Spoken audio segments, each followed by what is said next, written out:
All right. So excited to see everybody saying hi and that they're here. So it's 8 o'clock. We'll go ahead and get started a bit. Welcome to the Project Dragonfly informational webinar.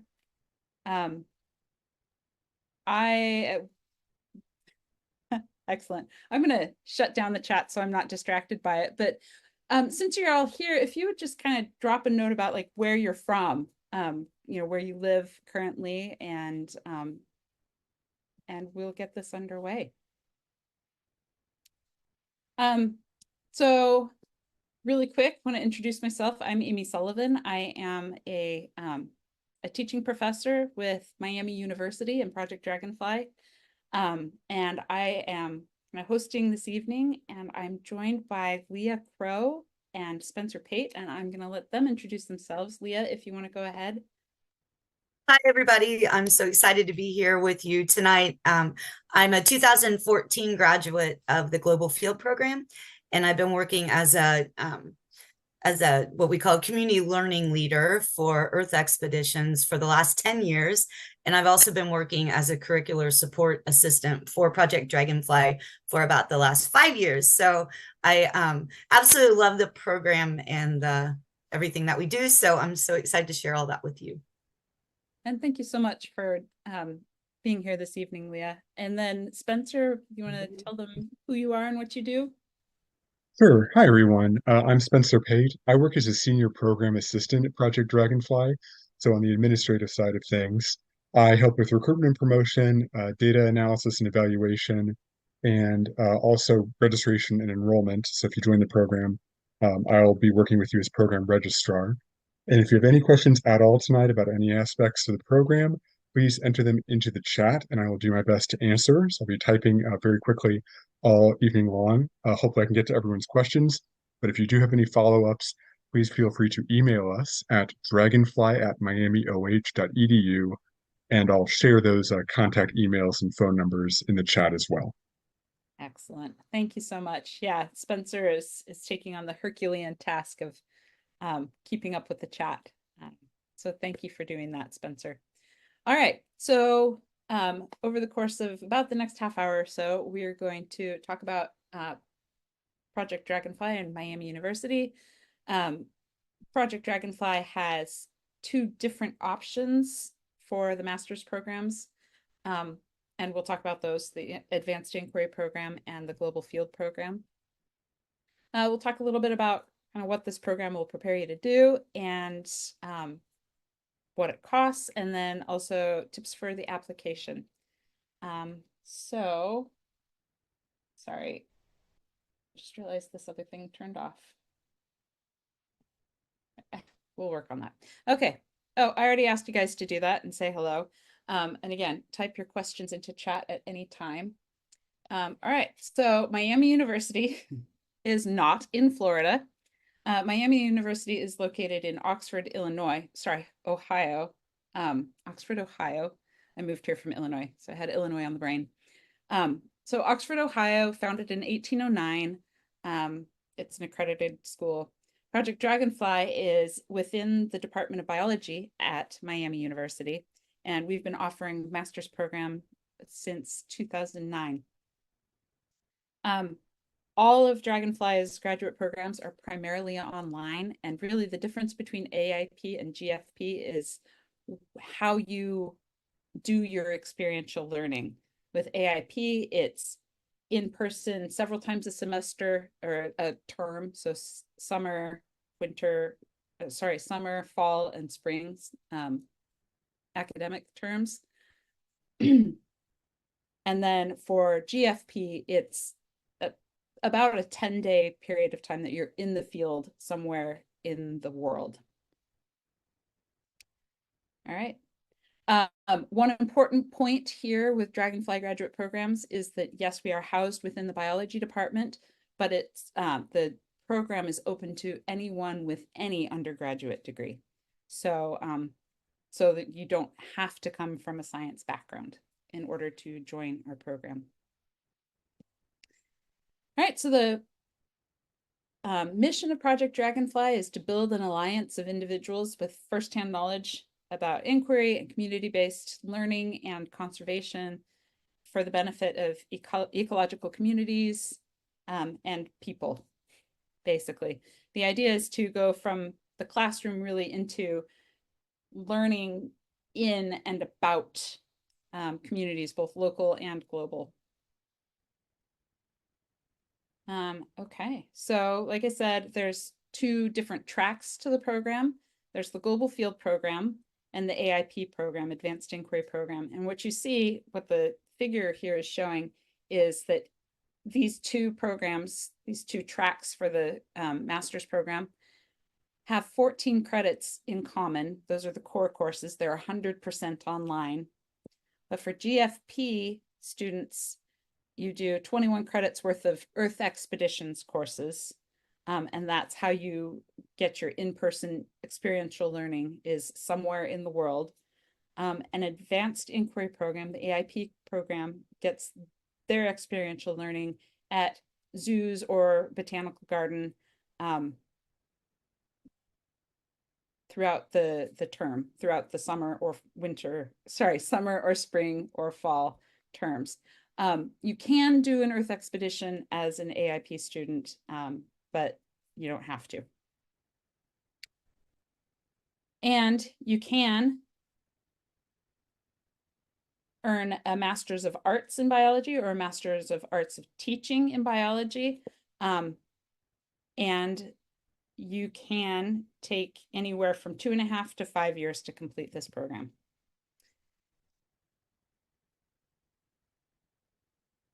Leah, so Leah is a graduate of our GFP program. Leah, do you want to talk a little bit about, I'm sorry for just kind of tossing this at you, but do you want to talk a little bit about the GFP program and kind of your experience with it? So let's see. When you do the Earth expeditions courses, so you do those in the summer.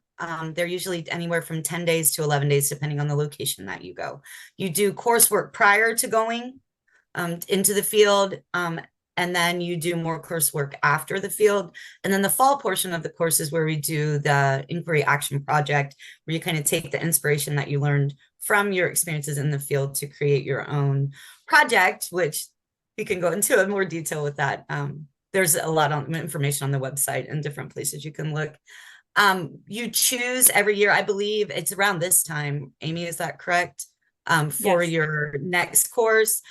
We have several courses that are designed as introductory courses in field methods and kind of get you going. Baja, Belize, Brazil, and is there another? I think it's just those three. Those are the three. So your first year as a GFP student, you would probably go to one of them. And then when you pick your second year or your second Earth expeditions, you would want to go somewhere that aligns with your interest, what you want to complete, which we develop a master plan, which I think Amy will go into a little bit more detail about that. So you'd want to pick a location that aligns with your master plan. I, as a student, I did Baja my first year. Absolutely amazing. Then I went to Australia and did the Great Barrier Reef course. And then my last course as a student was the Amazon. So if anybody has questions after the program or after we get done with this, you're welcome to email me. I'm happy to answer questions. Also, as an instructor, CLL, I've done Belize, Australia, the Amazon, Guyana, and Costa Rica. So I have also have personal experience with those courses. People always ask what's your favorite, and I can never answer that question because they're all absolutely amazing in their own ways. So I'm happy to always talk about them. So if you're curious, just don't hesitate. I'm sure that Spencer will share our information. So you're more than welcome to ask me questions. Is there anything else you wanted me to talk about? Not yet. Okay. Yeah, I'm sorry for putting you on the spot there, but no worries. I always like talking about this stuff. It's fine. Of course, yeah. So like Leo was saying, and as you can see on the map, each of the locations has a theme to it. And so you can pick the trips that you would like to go on based on the theme and how it aligns with your particular interests and kind of what you're pursuing as you do your graduate program. And here's some pictures. I assume this is Belize. I haven't been there, but I think that's Belize up in the upper left-hand corner. This upper center is Namibia. This upper right is Baja. Here down in the upper or lower right is Mongolia. Lower left is Brazil. And I don't know the middle picture. The middle picture is the Amazon. Oh, well, there We you go. helped build that bird feeder this summer. So yeah. Oh, very cool. Awesome. Okay. So for the advanced inquiry program, we have 8 zoo partners, well, and a botanic garden. So San Diego Zoo and Wildlife Alliance, we have Missouri Botanical Garden, Brookfield Zoo, Detroit Zoo, Cleveland Metro Parks Zoo, Cincinnati Zoo, the Bronx Zoo, and Jacksonville Zoo and Gardens as our partners. And basically what happens is, you take core courses online with us, and then as a partner with the zoo, we offer courses where you do a lot of the coursework online, but in addition to that online work, you also go and have experiential days at the zoo. What do those days look like? Do we have pictures here? Yeah, so a day at the zoo might, for your experiential learning, might be out doing some restoration work, or out learning about oyster beds like these people from WCS are, the Billion Oyster Project, and doing other things maybe surrounding pollinators, or other kinds of like learning about your community and doing things to benefit your community. So it's pretty cool. Our AIP students have done some really, really cool things, and so have our GFP students. So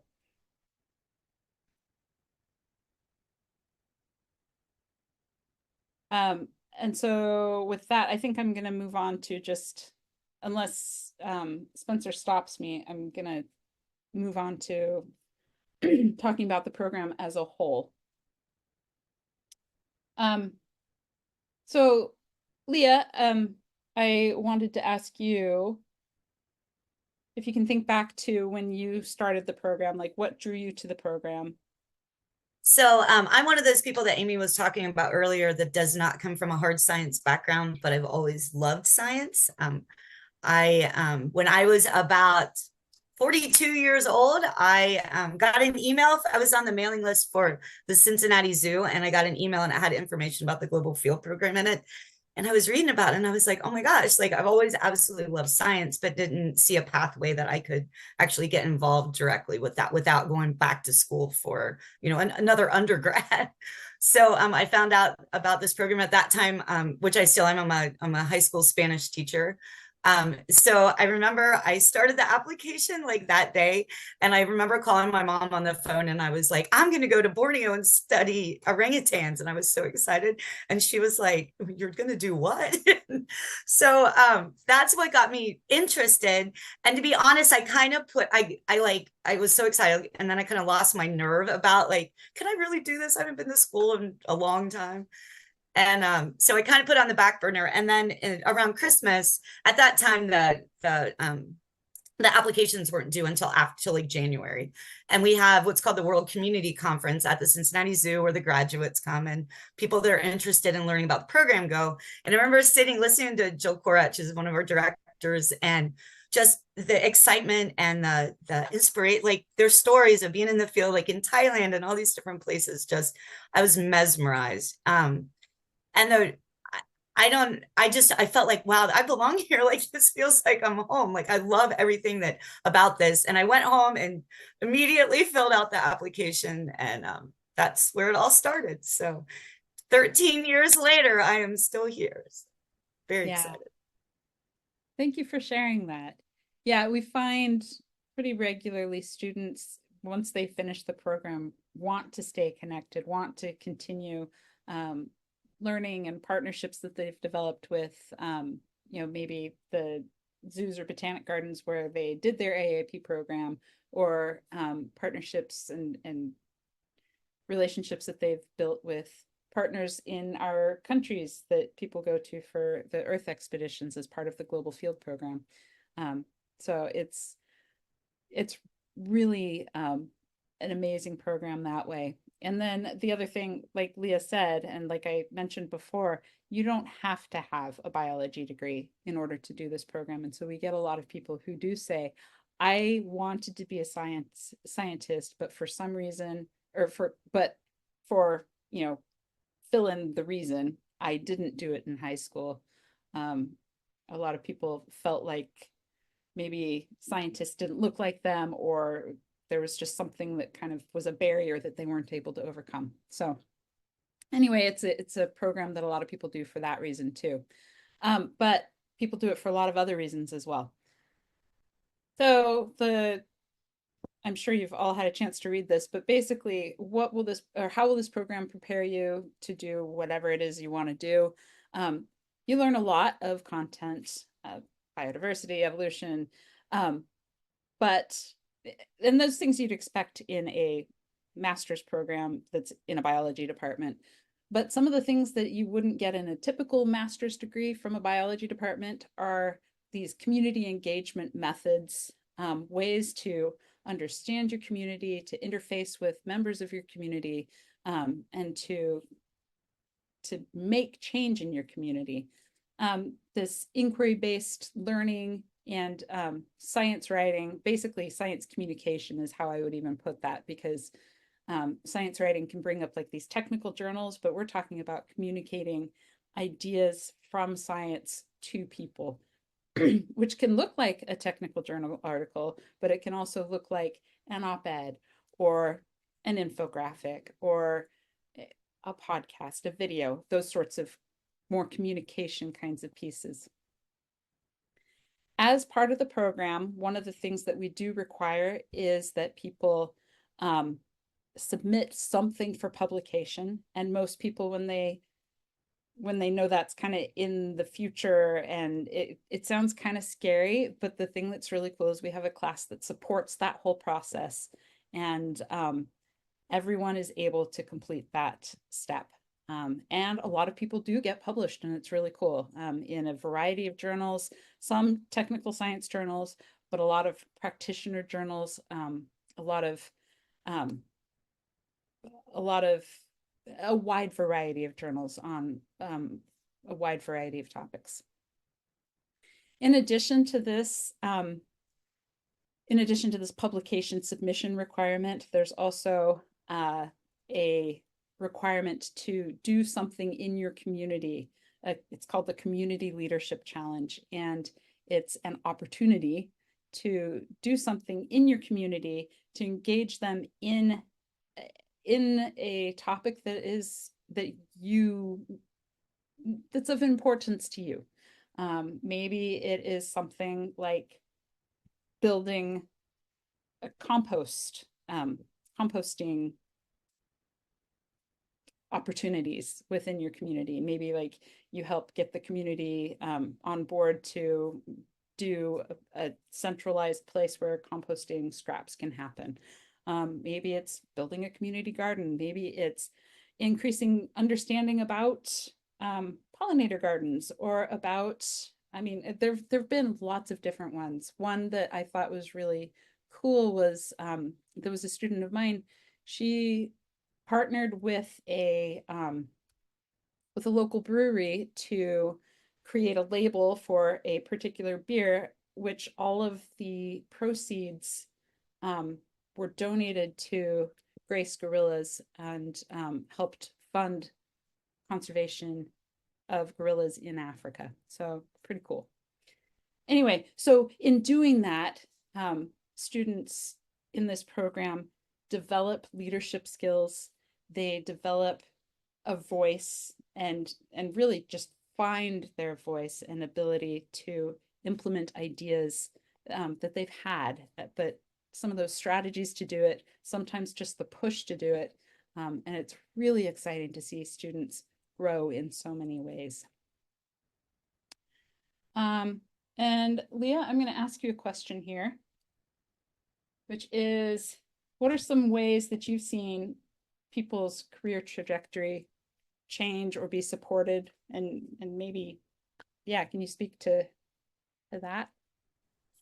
So me personally, in addition, I still have my old job as a Spanish teacher, a high school Spanish teacher, but now I also work with Project Dragonfly quite a bit, and I love it. And then for the last 8 years, I've been teaching courses with our local community college in my in my town. It's an Ivy Tech. It's an Indiana community college, which has opened up all kinds of doors. And so I never in my wildest dreams thought I would be doing the things that I do now. So it's been really, really exciting. But honestly, to me, that's kind of like minor. I mean, it's really cool. But I've had students that started production companies. I have a student that's going all over the world and making conservation films. I have a student that just last year, I think she graduated last year, and she started her own wildlife um, like rehab place up in Michigan. We've got students that are National Geographic explorers. I mean, there's like so many. I mean, I can't even like. It goes from all these range. One of my past students takes tourists and travelers up to the Arctic and teaches them how wildlife photography.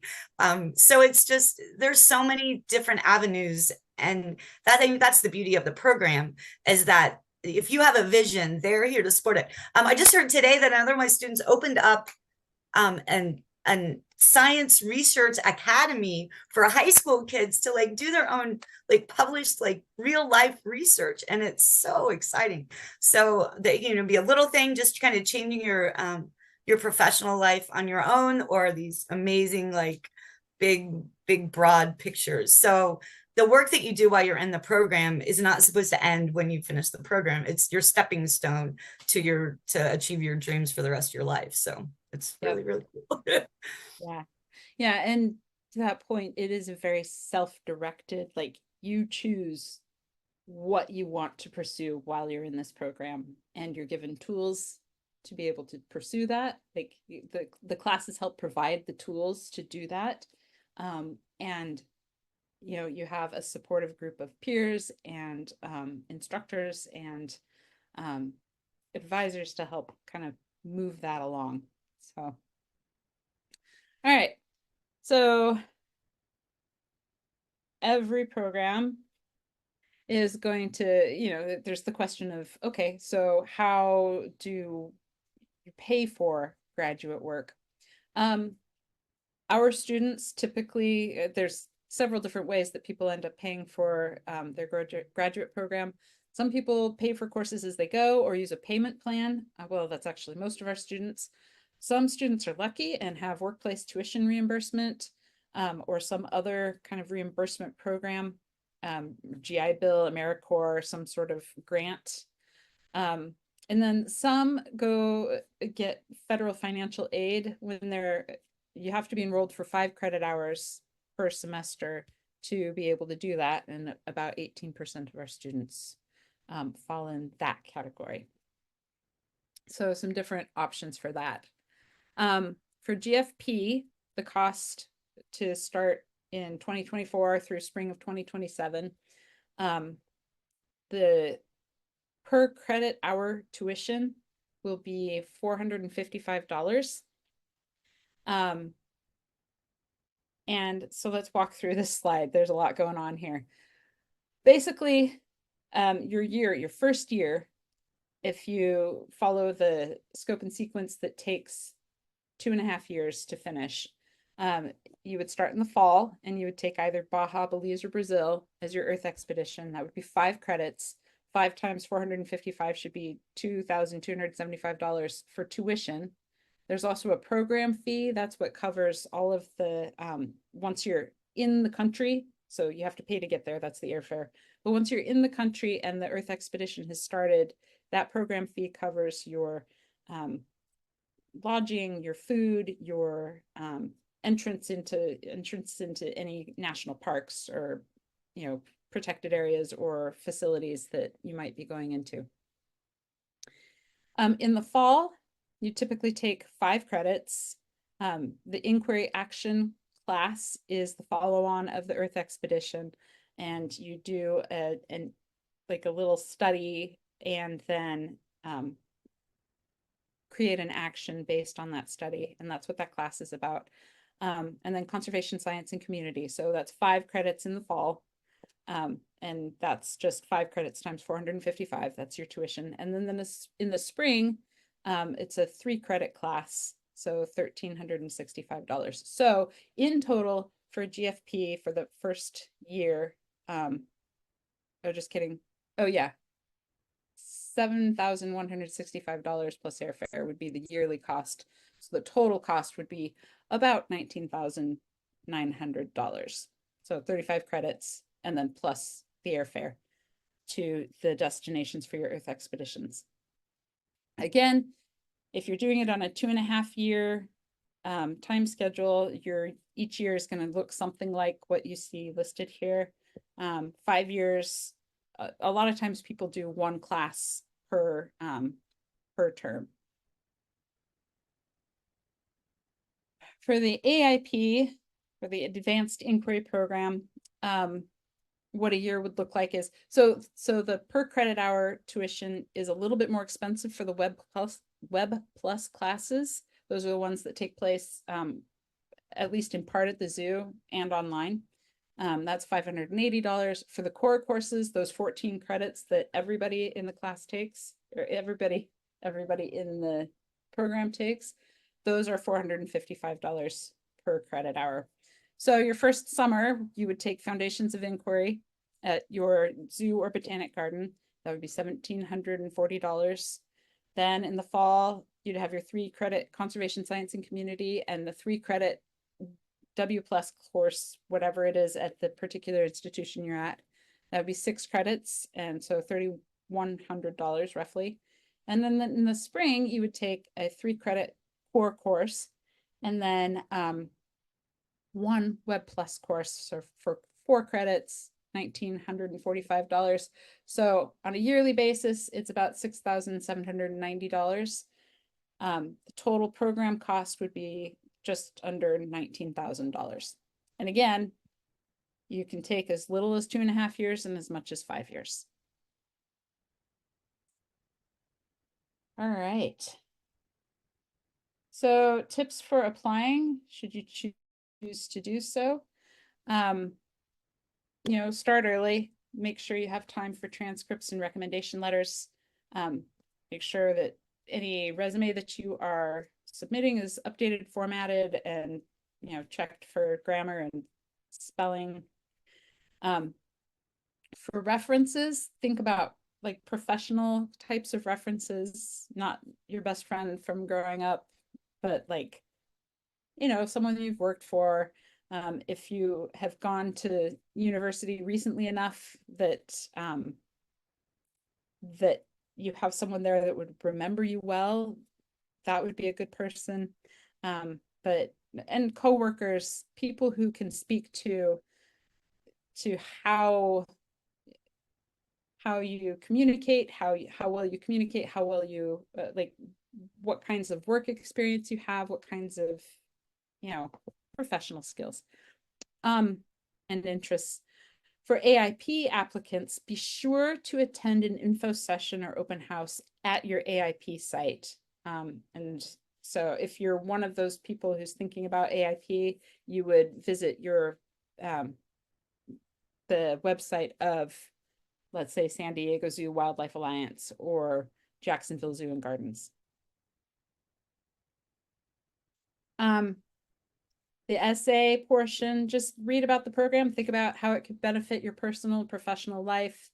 And if you're early career or changing your career, think about how you could relate your essay to things you would like to accomplish in the program, and how and reflect on like the program, the Dragonfly graduate program's mission and ideals. Like, how does that play into what you would want to do? You can highlight hobbies and passions that are related to the natural world, even if you've not worked in that area. And then, of course, just make sure that it's, proofread and revised, have someone else read it and provide feedback. As far as undergrad, like, what are we looking for? A minimum of 2.75 GPA out of 4. If you don't have that, it is possible to petition when the GPA is less than that if you have a really good application and 5 or more years of postgraduate life experience. All right. We'll go ahead and put this up here. Things that people really enjoyed or share most about their Project Dragonfly experience. Leah, you want to share what you share most about Project Dragonfly and your experience?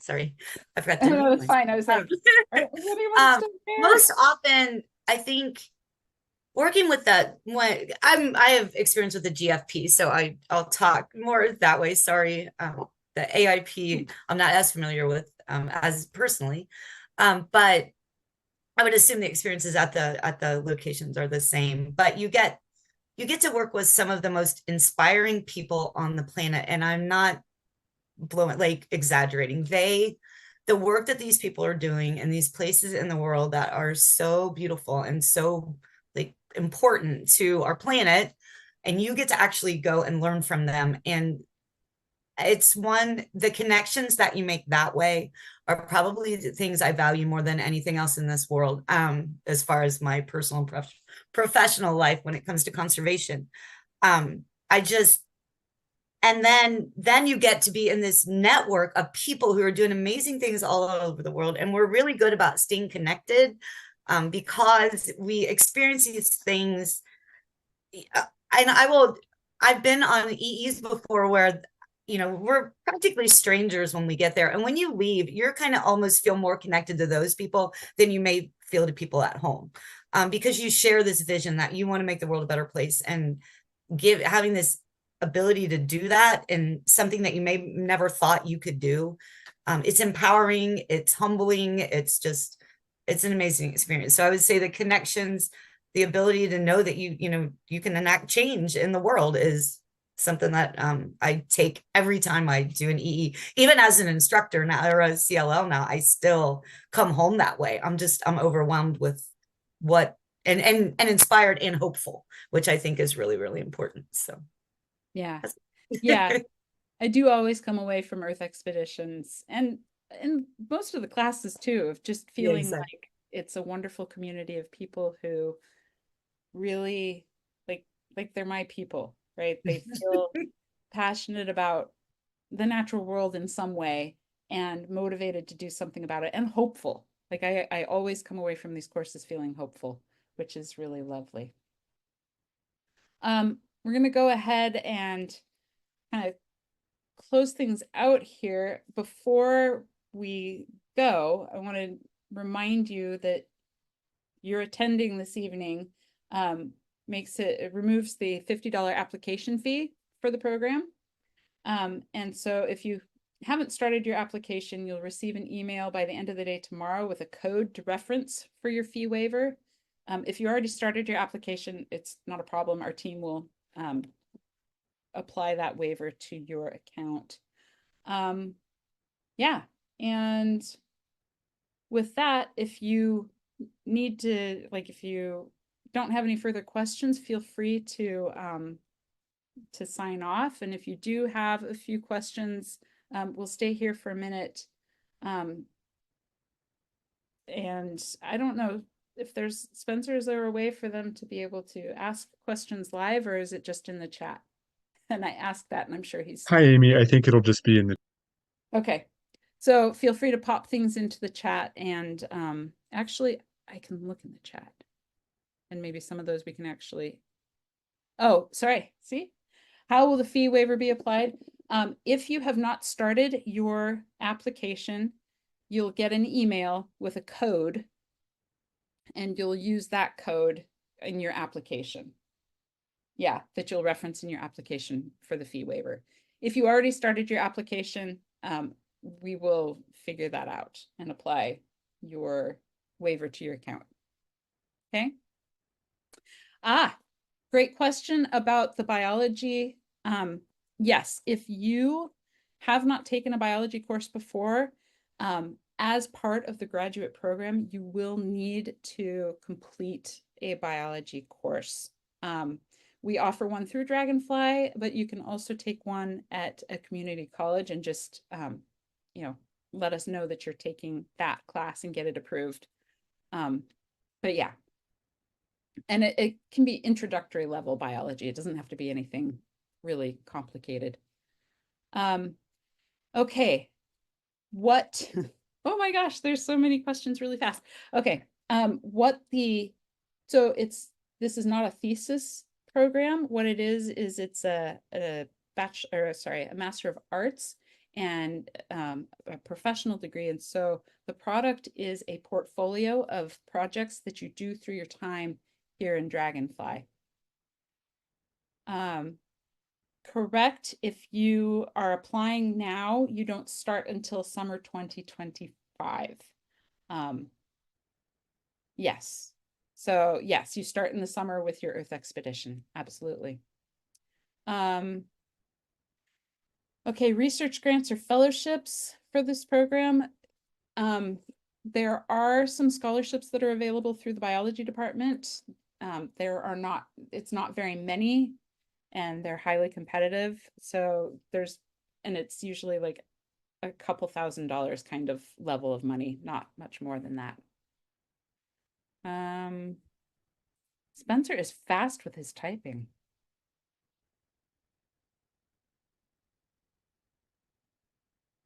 Okay. The AIP W plus courses, it depends on the institution that you're at, and I would check in with the lead person for the AIP at that institution. Some places it's mostly on the weekends. Some places it's a mixture of nights and weekends.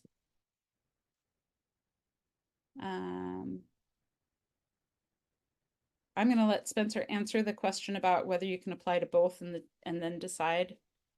I would guess so. There is not RA or GA support for the program. I am sorry.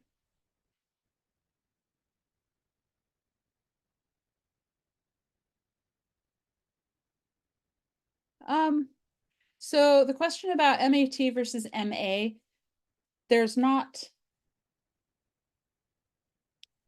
specifically a big difference between the two degrees at this point. You take the same courses, though you might decide to write lesson plans instead of doing some of the other project options. You do not earn a certification as part of the MAT. Let's see.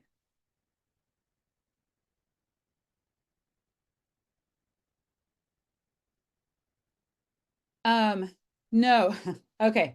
The AIP, most of those W plus courses, most of the work for that course is done online, and then it's nights or weekends where you're spending some time at the zoo, usually 2 or 3 in-person meetings per course.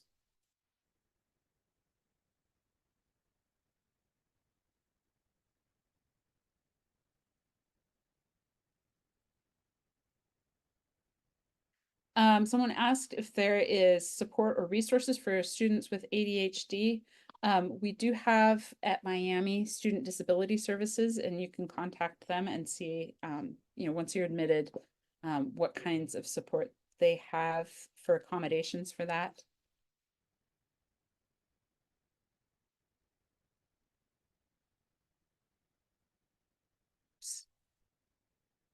I'm not sure when the application is due. Spencer, do you know that?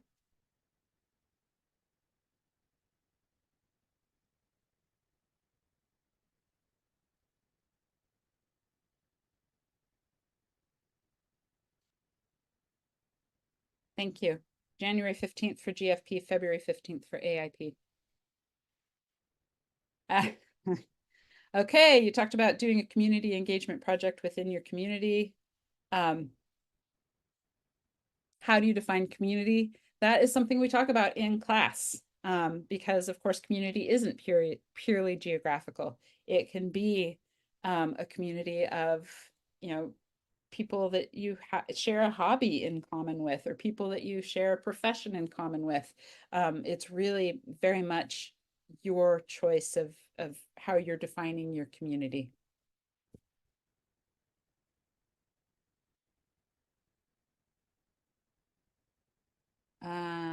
If we get accepted but need to defer for financial reasons, is that allowed? Spencer? That was a question that's been asked a couple times. Hi, Amy, could you please repeat that? Someone asked, if you get accepted to the program, but you need to defer for financial reasons, is that allowed? Yes, absolutely. Mhm. So Okay. if you're not sure about um, whether or not you can join in summer 2025, I would still encourage you to go ahead and apply because you're going to get the fee waiver for this year's application, and then you may defer until summer 2026. I do know, however, the grad school is requiring a deposit this year of I think $200 upon admission, and that will apply even to students who defer. So please be aware that that's included also. Um, someone said, Cassandra said, it looks like my fee waiver's already been, or my fee's been waived. Is there a way to check that I've applied to the correct program?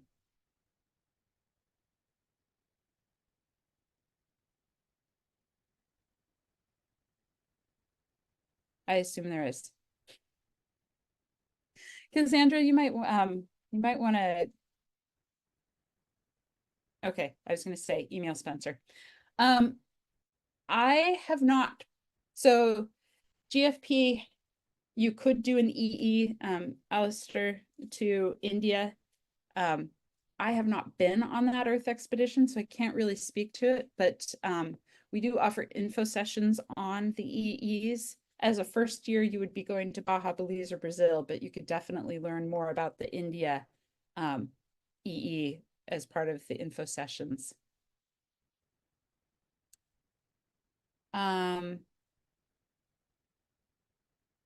Yes. Hannah Marquez was asking, can we access Miami University online student resources? And the answer is yes. The online library, the student and career counseling is available to students. Absolutely. So Leah, are you still there? I am. Maybe you can speak to this question because Leah helps out with the EEs. It says, are students ever not able to get into the EE of their choice? And I don't know how those decisions are made. So I believe on the application, you put your top 5, I think. And you will get, I don't think I've ever heard of anybody who didn't get the top 5. You may not get your first choice. I didn't when I was a student, but to be honest, it worked out so well that it was really okay.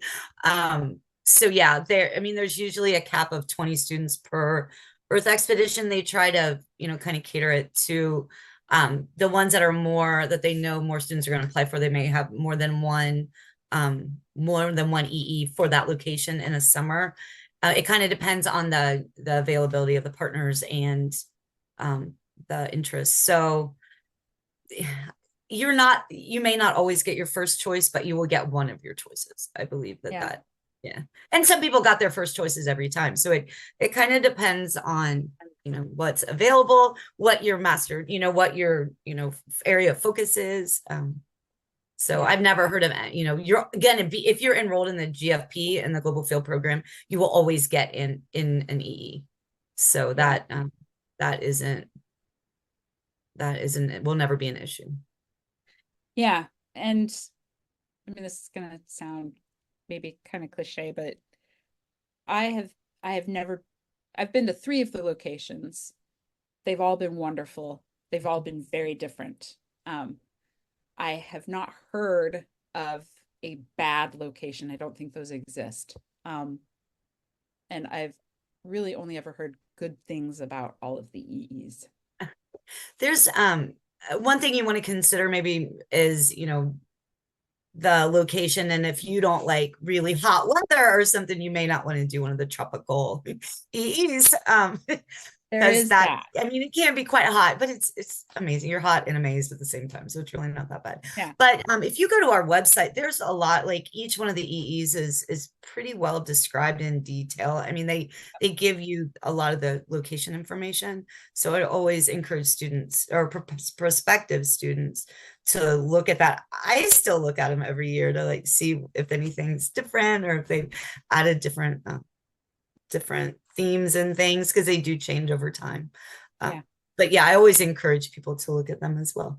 And once you do, so the first year you can only do Belize, Baja, Brazil, that's, unless there's some extenuating circumstance, I think. Is that right, Amy? But yeah, usually it's just Baja, Brazil, and Belize. right. So you have like, you do your initial one, and then you have a lot of time to really think about where you want to go next. And Yeah. you can reach out to people that we can get you in contact with people. And those info sessions are really, really nice as well. Yeah. Very To answer, Hannah, your question about graduation at the AIP sites, each of the AIP sites does hold their own graduation ceremony. And if you want to, you can also come out to Miami and do the, walk across the stage with the fancy cap and gown. I don't think there's a cap and gown ceremony at the AIP program sites. I think it's more of like a celebration of, yay, we did it. So as far as you can do Baja your first year and Belize your second year for EEs. Yeah. So yeah, so Baja, Belize, and Brazil are the first year EEs simply because we've found that it's helpful to have first years together for their first Earth expedition, because it's kind of this, everybody's entering the program, everybody has the same kinds of questions, and it's easier to kind of help get everybody on a good footing if everybody's starting the same EE as a first year student.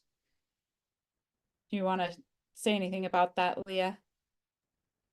the only other, it's kind of, we call it like introduction to field methods. There's a lot of especially for people like me that came in from, not a strong science background, it was very valuable to be there. And like they kind of teach you from like the bottom up, like everybody, you learn how to gather data in the field and do observations and basic statistics and things like that. So it's really beneficial to everybody's kind of in that, people with, and you learn from your classmates as well. So you might have a student that is like really, really knowledgeable about that, and you get to partner with them, and then you get to learn a whole lot from them. So Yep. it's nice.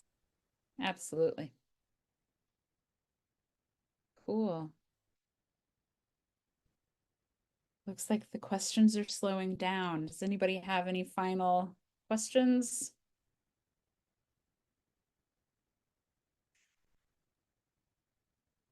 All right.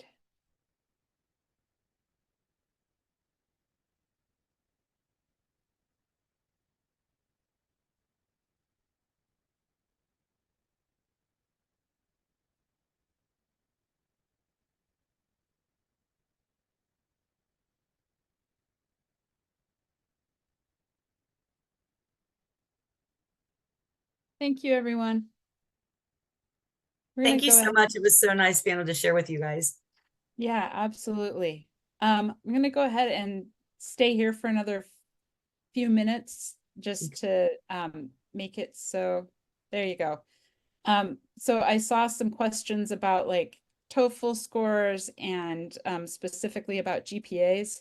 And as Spencer has put in the chat, go ahead and email him with any other questions you have at dragonfly@miami.edu as a way to have those questions that are kind of more specific to your situation answered. Thank you all for joining us. We are just thrilled to have been able to talk with you this evening. And like I said, reach out with any other questions that you have.